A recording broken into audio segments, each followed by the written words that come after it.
আমি নায়েবে আমির সহ আমাদের মুরব্বীদের পক্ষ থেকে, ইসলামী আন্দোলনের পক্ষ থেকে এই ঘোষণা আসবে, সেই নির্দেশ আসবে, আমরা আমাদের জান মাল কোরবান করে সেই নির্দেশ পালন করার জন্য তৈরি থাকবো। কাজেই আমি সকলকে উদ্যোক্তা আহ্বান জানিয়ে সচেতন থাকার জন্য সকলকে অনুরোধ করে এবং এই অসহযোগ আন্দোলন চলবে ইনশাআল্লাহ। অসহযোগ আন্দোলনকে সমর্থন জানিয়ে আমি আসসালামু আলাইকুম ওয়া রাহমাতুল্লাহ।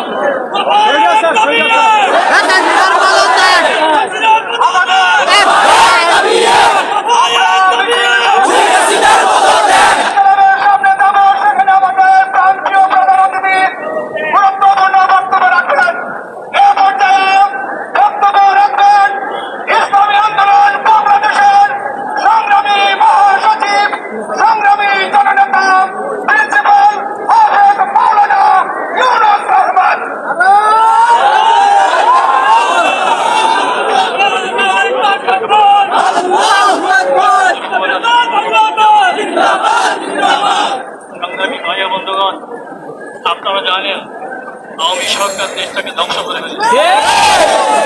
এই দেশের সংস্কার প্রয়োজন।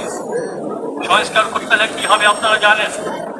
কুয়ার মধ্যে মরা ইঁদুর পড়েছে, যতক্ষণ থাকবে যতই পানি উঠাই